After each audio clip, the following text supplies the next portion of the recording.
for Chesterfield. Chesterfield, low in nicotine, highest in quality, best for you. Chesterfield brings you Dragnet.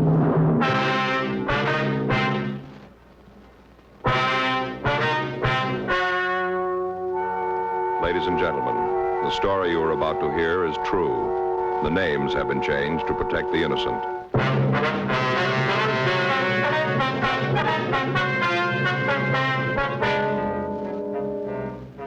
You're a detective sergeant.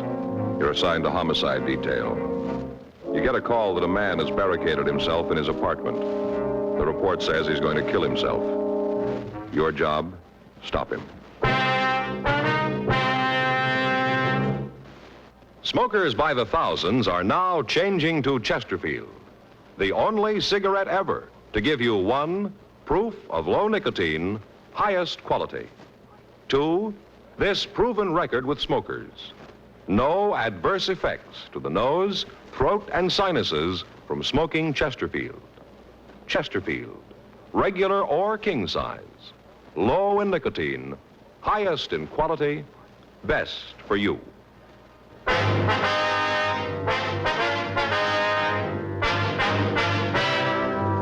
Dragnet, the documented drama of an actual crime. For the next 30 minutes, in cooperation with the Los Angeles Police Department, you will travel step by step on the side of the law through an actual case transcribed from official police files. From beginning to end, from crime to punishment, Dragnet is the story of your police force in action.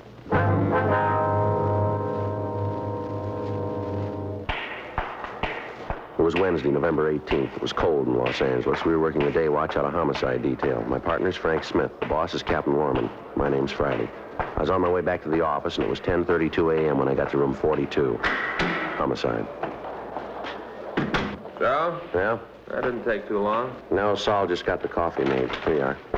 Thanks. Boy, it sure is hot. Mm-hmm. Anything come in? No, it's been pretty quiet. I got it. Homicide, Friday. Yes, ma'am. Mm-hmm. Yes, ma'am. When was that? Mm-hmm. No, ma'am. No, if you'll wait just... Yes, I understand, but... Yes, ma'am. If you'll wait just a moment, I'll transfer you to robbery. Yes, ma'am. Well, they'll explain it to you over there. Right. Could you hold on, please? Would you give this call to 2511, please? Yes, that's right. Sure dismal weather. Yeah. Feels like it's going to rain, doesn't it? Paper says it might hit tonight. Yeah. Well, I hope it clears up before Sunday. What do you got figured out this time? Well, Joe, I don't understand why you say it that way. You don't, huh? No. Well, what do you got figured? Take a look at this. I got just the ticket right here. The ticket, huh? Yes, sir, look at that. The answer to every homeowner's prayer. Take a look.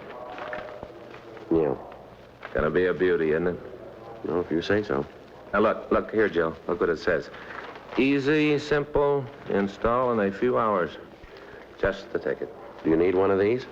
Have you seen our backyard lately? No, not for a couple of weeks. Looked all right the last time I did see it. Well, you ought to see it now. It's pretty bad. It is, huh? Awful. I just stand there and look at Perry's yard and want to throw rocks at mine. Perry's a fireman, isn't he? No, Joe. That's Neil you're thinking of. He lives on the other side. Perry's the insurance salesman. Yeah, that's right. Yeah. He's the one who tries all the sales talks out on you, is that? Yeah, tells me all about him. That's pretty good, too. Joe, would you believe it? Up to now, I've bought $246,000 worth of insurance. What? Yeah, me, just a policeman. Of course, that's all on paper, just on paper. Yeah. What's wrong with your yard? Too dry? Too dry. Yeah. Hot weather this summer, you know.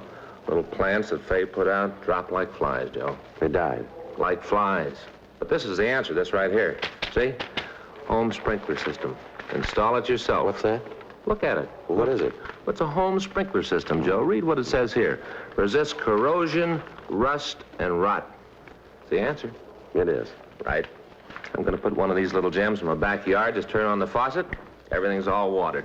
Don't have to stand there with a hose. Just turn it on and it's watered. You're going to put this in yourself, are you? Well, I could, Joe. Like it says here in the paper, shouldn't be any trouble at all. Who's going to do it? Well, I thought I'd get all the stuff together and then just start on it Sunday. You know, about 10:30 in the morning. Old Perry and Neil work out in the yards that time. They do, huh? Yeah. They'll see this little gem, and they're going to hop over the fence, see what it's all about. And then what happens? I got 'em, Joe. I got 'em. You have? Sure, Joe. They see me laying out the sprinkler system right off. They're going to want to help. Well, if you want them to give you a hand, why don't you just ask them? Well, you just can't do it that way, Joe. It wouldn't be right. It wouldn't, huh? No. You got to be subtle. Remember the kid that whitewashed the fence? Who? You know, Huck Finn or whatever his name was. Whitewashed the fence. You still reading those books? No, but I remember that he was pretty subtle.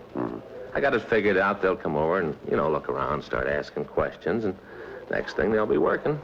After we get the system in, I'll throw a little barbecue and just sit around, turn on the new sprinkler, and it'll be cool. Yeah. Sure hope it clears up before Sunday. Well, it doesn't matter, does it? Well, sure, Joe. If it rains Sunday, old Perry and Neil won't be out in their yards. They won't be able to see me with the hoses and the sprinkler heads all Yeah, but day. if it rains, there won't be any need to put in the sprinkler system right away, will there? I got it. Homicide, Friday. Yeah, Sid. Uh-huh. Did you talk to him? What'd he say? Right. All right, we'll be right over. Want to get your coat? What is it? Sid Hughes over at the Mirror. Yeah. Just got a call from a guy who's going to kill himself.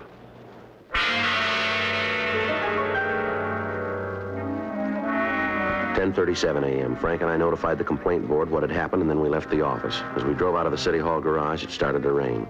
We turned up First Street and then over to Spring. Sid Hughes, the reporter who'd called me, was waiting in front of the Mirror building. Sid, over here. Oh. You got the address, Sid? Yeah, here. 2682 North Ardmore, out by the Ambassador. Hi, Smith. Hi, Sid. All right, let's go. What do you got on it, Sid? Well, a couple of minutes ago, the guy called. I answered the phone. Told me his name was Jan Patacek. Said he was going to kill himself. Yeah? I talked to him for a couple of seconds. It was easy to see he wasn't just another crank. He meant what he said. How'd he happen to call you? I don't know. He said something about the paper treating him right. Said he wanted to thank us. You know what he's talking about? No, I got Casey Shawhan working on it now. He's our city editor. Yeah, I know. He's checking the morgue file, see if he can come up with anything. You ever heard of him, Frank? No, name does nothing to me. How come you figure he's on the level, Sid? Well, the way he talked, I can't put my finger on it. Just something in the way he sounded. You knew he meant what he said. What'd you tell him? I tried to bluff it through, told him that there wasn't anything so important he ought to kill himself over. Yeah? I asked him to let me talk to him, asked him to wait until I could see him. What'd he say to that? Told me it wouldn't do any good. Nothing could make him change his mind, said I'd be wasting my time. Yeah? Told him I had a lot of it. Wouldn't do any harm to let me see him. He went along with that, did he? Yeah, said he'd wait 15 minutes. Told me to come alone, not to figure on trying anything. Yeah. Frank, you better kill the siren when we get near the place. Right. What time you got? 10:42. Can we go any faster? What's that? I told you I believe the guy. Yeah? He said to get there before 11:05.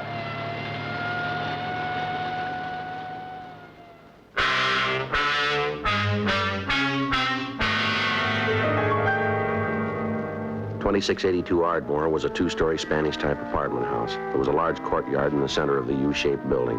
Apartment number 8 was at the rear of the yard. When we got there were several other people standing by the entrance. 2 police units had arrived, and the officers were trying to keep the crowd away from the door to the apartment. 11:03 a.m. As we walked back toward Patacek's apartment, Sid Hughes and I tried to figure some way to talk the man out of carrying out his threat to take his own life. I'm not sure how to handle this thing, Joe. I'd feel pretty bad if I went in and botched it up. Wish you could do it. Well, has Patacek ever seen you before? I don't think so. Why? Well, we can try a switch if you want to. Tell him I'm Sid Hughes. Well, that'd be better, Joe. You got some idea what to do in there. I'm not sure I could swing it. All right. I told him I'd shove one of my cards from the newspaper under the door. That way he'd know it was me. All right. Now, after you're inside, I'll try and get in touch with Casey and see what he's been able to come up with on Patacek. Good. Oh, better leave your gun here. Told him I'd come unarmed. All right. You think it's a good idea to go in there without a gun, Joe? Well, we haven't got much to say about it. Big thing right now is to try to get him out alive. Yeah, I guess you're right. Okay, you want to hang on to this for me? Right. All right, let's give it a try.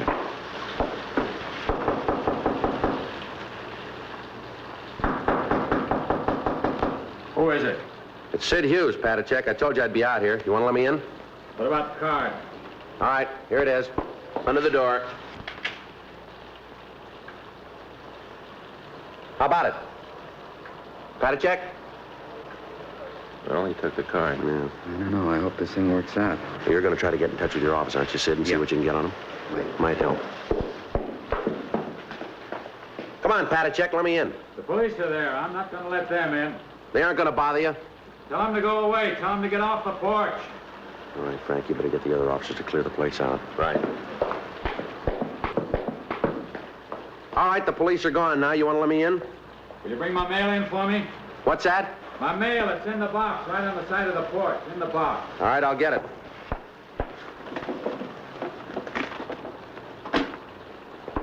All right, now let me in, huh? Come on. Now stand right there. You don't need that gun. I'm not going to cause you any trouble. Turn around. I told you I was coming unarmed. Turn around. We'll see. All right, let's go upstairs. All right. Just a minute.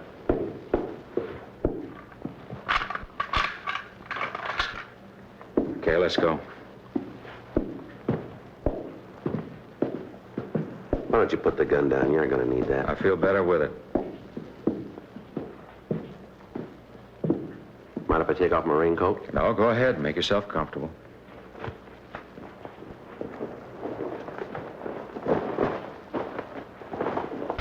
Here's your mail. Thanks. Aren't you going to open it up? No reason to. There's nothing important. You can't tell. There might be. There isn't. I know that. You want a cigarette? No, but you go ahead. Here, have one of these. I want to be able to see your hands. All right.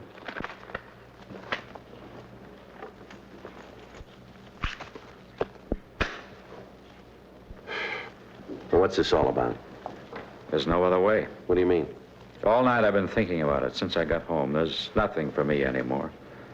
I'm not going to prison. If they think they're going to take me, then they're wrong. Well, who says you're going to The prison? authorities, they said I have to go to jail for 90 days. I know how they plan it. They tell me 90 days, and then they'll keep me there for more. Well, I'm not going back to prison. You ever been in jail before? Yes, 5 years. What for? For nothing. 5 years because I didn't agree with what they were doing. I'm not going back. I'm not going. I'll kill myself All first. right, take it easy. You want to start from the beginning and tell me what happened? I said I forged a man's name to a check. Did you? Yes, but you've got to understand I didn't have any money. They're going to take my car away from me. I'm behind on my rent here. I owe money. All my creditors were hounding me. I thought if I could just get a little money to pay the bills, then I could pay it back when I got a job. I was going to pay it back, all of it. I really was. How much was the check? $250. Whose name did you sign to it? A man I know. I got a check and signed his name. He has the money. I was going to pay him back. I have a job coming up. As soon as I got paid, I was going to put the money back. I didn't mean any harm. I knew it was wrong, but it was the only thing I could think of. They were hounding me. Well, what about that car? Couldn't you sell it? I suppose so, but then if I did, I wouldn't be able to get to my job. I needed my car for that. I had to keep the machine. Well, you'll have a trial. If you tell them what happened, they'll probably understand. The court will make an allowance. I've had a trial. I told them I was guilty, that I did forge a check. They told me I had to go to jail. You said you'd been in prison before. Yes. 5 years, and I escaped. Where was that? In Czechoslovakia. They put me in prison because I wouldn't do what they told me. They killed my father and my mother, and then they put me in prison. I know what it's like. I'm not going back. Well, the prisons here aren't concentration camps. You know Well, that. that's what you say. I know different. I've lived in them. You see here? You see these 4 teeth in front? Yes, I see them. Well, they're false. Is that right? I lost the teeth when I was kicked by a guard. You know why I was kicked? You know why he did it? No? Because my clothes were torn. That's the reason he kicked me. I tore my clothes, so he knocked my 4 front teeth Well, out. that's all over now, isn't it? Things like that don't happen here. Well, maybe not out in front of people, but they happen in the prisons. I'm not going to have it happen to me again. There were 800 of us, all arrested at the same time. 800, Mr. Hughes. Yeah. 800 men, people I knew. 800 human beings with homes and families. And I'm the only one alive now. All the rest were killed. All taken to Buchenwald and run through the showers. Now, don't tell me about prisons, Mr. Hughes. I know. I've lived in them. Tell me something. Yes. You remember the name of the judge who sentenced you here on the forgery charge? Yes. Well, let me call him. Let me get him over here and talk this thing over. We can work something out. There's no reason for you to do a thing like you're planning here. It's not that important. Maybe not to you. It isn't to anybody. And we can work something out here. Let me call the judge. No, sit down, Mr. Hughes. Look, I'm not a stupid man. I have degrees from 3 universities. I speak 4 languages. I spent 5 years jumping every time a guard looked at me. 5 years wishing they'd kill me. 5 years wishing I could live in hell because it'd be much better than the way things were. Now they think they're going to send me back. They're not. You understand that, don't you, Mr. Hughes? Don't you? Yeah, I think I understand it. Look, you said yourself that you thought about it all night. Now, isn't it possible that you're making this thing more important than it really is? No. I came in here to help you. I want you to help yourself. Get your hands off me, Mr. Hughes. Now get over there. Look, I don't know how to tell you, Patachek. I don't know how to make you believe me, but none of us want to hurt you. We want you to be happy here. That's one of the reasons you came to this country, isn't it? Yes, I read the books about freedom. That's why I came here. Now they're trying to take that freedom away from me. Before I even have it, they're trying to take it away from me. I forged a check. I admitted it. I told them I did it. But I told them I'd pay the money back. That didn't seem to make any difference. They still said I had to go to jail. Well, you said yourself that you were put in prison for not agreeing with the authorities. Isn't that what you said? Yes, that's what I said. Well, they don't do that in this country. You know that. Everybody's entitled to his own opinion, live his own life. We got laws that are written by the people to protect the people. You understand that, don't you? The people themselves write the law. Yes, I understand that. Well, you don't break a law just a little bit. Either you keep it or you don't. Do you understand that? Yes. Well, you broke the law, didn't you? Isn't that right? I told you I did. I broke the law. All right, now listen. After you've broken a law, you can't make it right by saying you'll pay the money back. But the fact that you do want to rectify your mistake will certainly be taken into consideration by anybody in authority. You understand that? I don't know. I try to think. I've thought about it over and over. I can't come to any answer. Where you going? Gotta take something for this headache. Got a bad head.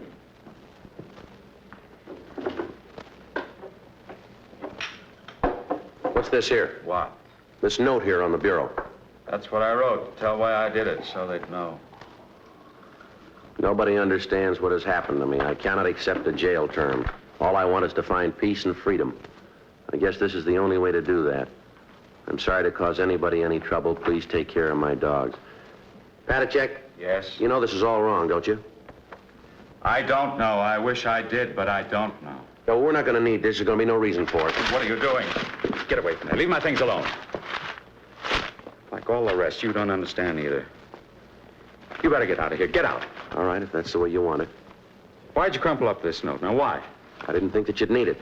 I thought we had this thing straightened out. Well, we haven't. I told you, get out. All right, wait a minute. You said that you'd pled guilty. You admitted you forged that check. Isn't that right? That's what I said. Well, how come you're here? How come you happen to be home? They gave me 24 hours to arrange care for my dogs. I put up a bond. They gave me 24 hours. Where'd you get the money for the bond? One of the companies by the jail, they put it up for me. Well, how about the dogs? Did you take care of them? No, not yet. Where are they? They're up in the kitchen. Can I see them? You like dogs? Certainly I like dogs. All right, come on.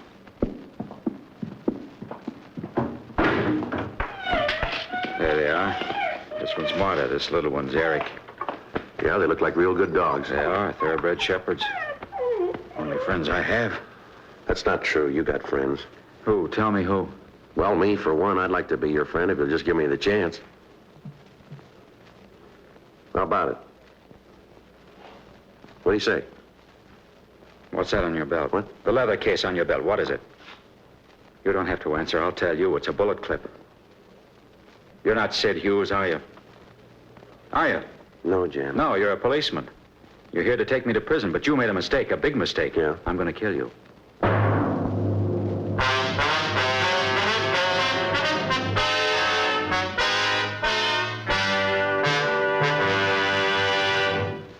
You are listening to Dragnet, the authentic story of your police force in action.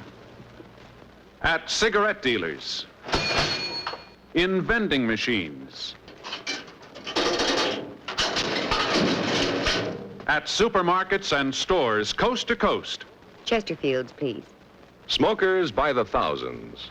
Yes, smokers by the thousands are now changing to Chesterfield, the only cigarette ever to give you One, proof of low nicotine, highest quality. Chemical analyses of the country's 6 leading brands confirm that. 2, the only cigarette ever to give you this proven record with smokers. Again and again, over a full year and 1/2, a group of Chesterfield smokers have been given thorough medical examinations. The doctor's reports are a matter of record. No adverse effects to the nose, throat, and sinuses from smoking Chesterfield. A responsible independent research laboratory supervises this continuing program. Chesterfield, The only cigarette ever with a record like this. Chesterfield, best for you. 11:18 a.m. I'd been in the apartment with Jan Patacek for 13 minutes. During that time, he'd held a chrome-plated Luger pointed at me. We'd gone into the kitchen to see the dogs, and Patacek had noticed the cartridge clip on my belt. When I'd given my gun and holster to Frank, I'd forgotten to take the clip off.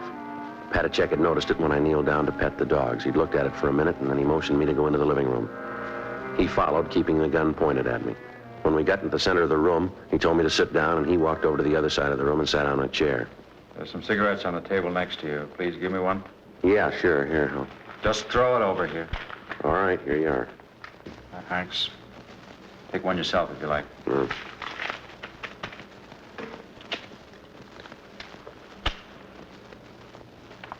Who are you?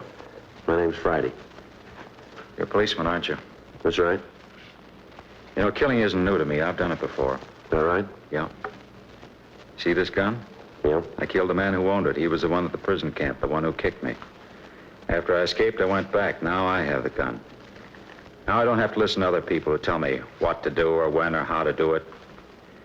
You'll listen to me because you know if you don't, I'll kill you. You know that, don't you? Maybe. I've seen a lot of killing. I know what it is. I won't hesitate to kill you. What about the people you know here? What about? How are they going to feel after you've done away with yourself? It won't matter to them. You sound pretty sure about that. I'm as sure as I can be. You mean that in the 2 years that you've been over here in this country, you haven't made any friends that are going to care about None you? at all. What about the people in that picture? Why? Right here. This photograph here. Christmas party, all the signatures. Won't they care? No. How about this one here? Says to Jan with deepest regards. Signed Mary Jane. Is this her? Yes, that's her. Looks like a nice girl to me. She is. Well, she'll care, won't she? I don't think so. Why? Because all of them, they felt sorry for me all the time. They tried to make it easier because they felt sorry for me. They thought I didn't know, but I did. All the time, I knew. Well, some of the things that they wrote on the pictures doesn't make it look like that. Some of them are pretty nice. They didn't mean them. You really believe that? I don't have any other choice. How long's it been since you did believe in anything? Long time. How long? I guess since my mother died. When was that? At the beginning of the war. Right after the conference. They came one night. They took her and my father. Took them both. I never saw them again. I heard what happened. Guess that's the time I stopped believing in anything. How'd you happen to come over to this country? After I escaped, I went to England for 5 years. I worked with the Czech forces there. Then, when the war was over, I got permission to come here. I think you said before that you came over here because you wanted the freedom. Isn't that right? Yes, You found it, didn't you? I guess so. Anyone ever try to tell you where you could go? No. What church to go to? No. You can say what you think, can't you? Yes. Well, why do you want to do this thing? I try to tell you, I know about prisons. I know what goes on behind the doors. I lived there. I lived and died in them. You ever been in one? Yes. As a prisoner? No, not as a prisoner. Well, that's just it. Maybe they got you fooled, too. I remember when the people from the relief organizations would come along. The guard would take us out in the court of the prison. They'd make us stand there and tell the people how good they were to us. If we didn't say it that way, then they'd take us back and beat us to death. I know what goes on behind the doors. I know because I saw it. I lived it. Now, don't tell me what happens. Now, you and your law come along and tell me that you're going to send me back. What about them? Who's going to take care of the dogs? Isn't that the reason that you're here? Isn't that the reason you came home? Who's going to take care of them? I don't know. Somebody will. They're going to miss you. They'll miss me feeding them, that's all. You know better than that. Martha, Eric, be quiet. Well, they seem to mind, don't they? They're well trained. You ever shown them? No. We have a lot of good dog shows around here. You ought to show them. They'd probably do real good. Do they have dog shows in prison? I don't know how to tell you. I don't know how to make you believe me. If you just let me get that judge over here, let him talk to you. Maybe he can make you believe that it's not going to be like it was in your country. You'll be well fed, you'll get decent clothes, nobody's going to beat you. We don't do things like that here. I'm not going to prison. Just let me get that judge over here. Now, let me call him on the phone. He can be here in just a few minutes. He'll tell you. He can do something. There's no reason why we can't work this thing out. Now, let me try to help you, please. I want to believe you, Mr. Friday. I really do, but it's hard to believe in anything. I'll just ask you one thing. Trust me. I've never seen you before. I don't know you outside of this room, but I ask you to believe me. And I promise you, I give you my word that I won't let anything happen to you. I don't know. I don't know. Let me have that gun. Let me take it, and then we can work things out. Really think we can do it? I think we can. John? John, let me in. I want to see you. They're here now to take me. You won't let them do it, will you? Please don't let them take me. Don't worry. right, you down there, get away from that door. All right, come on, Jan. I'll go crazy if they put me in prison again. I know I will. I don't want to go back. Jan, come on, give me the gun, will you? I won't go back.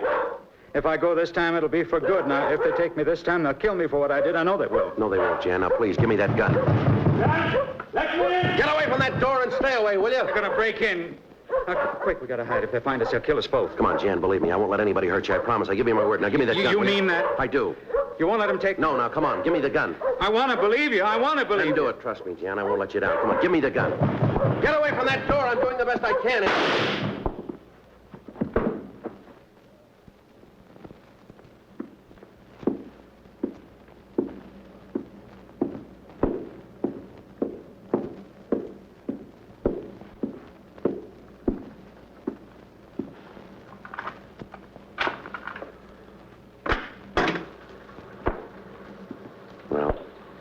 Who is he? Now, just stand still, you. All right. We did all we could, Joe. This guy got by us. Says Patachek owed him money. We tried to stop him, Joe. Yeah, You the man who was with him? that's right. Well, you had no business up there. That's what you get for trying to impede justice. That's just You want what to tell me get. something? What were you doing pounding on that door? Patachek owed me money. I heard he was going to jail. I wanted to get it before he left. I had a right to be here.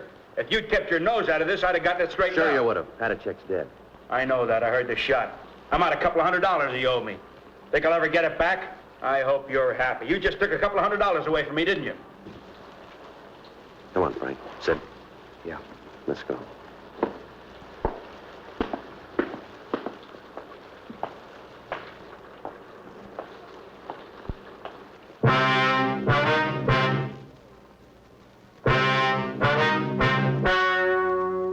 The story you have just heard is true. The names were changed to protect the innocent.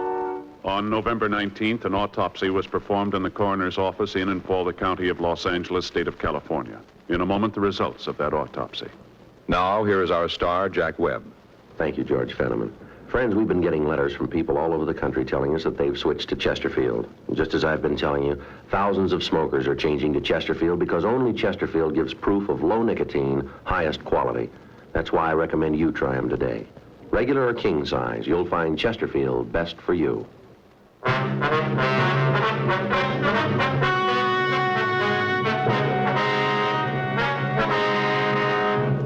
The coroner's autopsy disclosed that the death of Jan Patachek resulted from a self-inflicted gunshot wound. It was officially recorded as a suicide.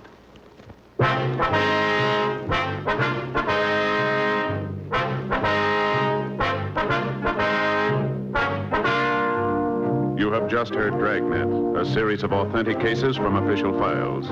Technical advice comes from the Office of Chief of Police W.H. Parker, Los Angeles Police Department. Technical advisors, Captain Jack Donahoe, Sergeant Marty Wynn, Sergeant Vance Brasher. Heard tonight were Ben Alexander, Whit Connor, Vic Perrin, Jack Crucian. Script by John Robinson. Music by Walter Schumann. Hal Gibney speaking. Watch an entirely new Dragnet case history each week on your local NBC television station. Please check your newspaper for the day and time. Chesterfield has brought you Dragnet, transcribed from Los Angeles.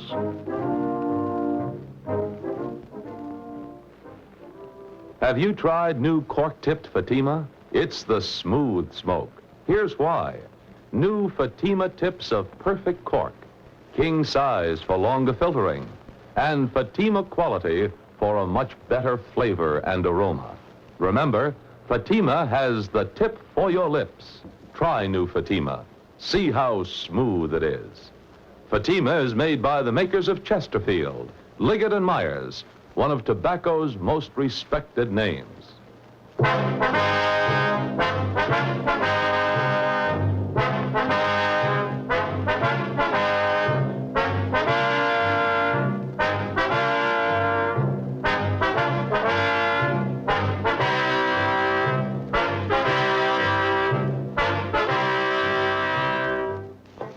Visit with Cousin Willie next on NBC.